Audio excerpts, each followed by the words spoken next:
Do you think inflation has peaked? Oh, very much so. I think inflation is going to drop very, very quickly. In fact, I believe many of us will be surprised how quickly it will fall.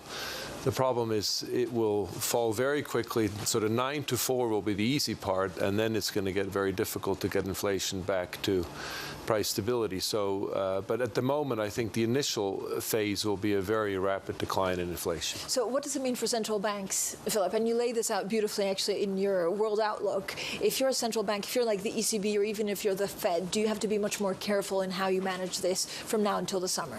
I think the central banks are going to continue on their tightening path. They're going to be very careful, very focused on not losing the long-term inflation expectation anchor.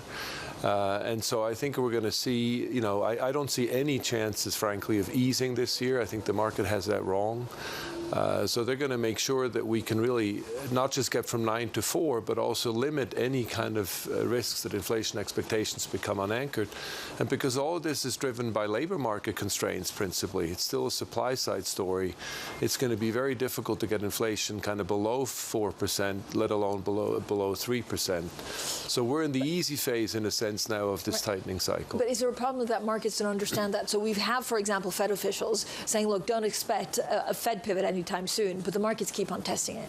That's right, and I think this notion that there could be easing this year seems to be, to me, to be far too optimistic, because if you're the central bank, you're going to want to make sure that you can get this done, that you don't risk resurging suddenly of inflation expectations further down the road.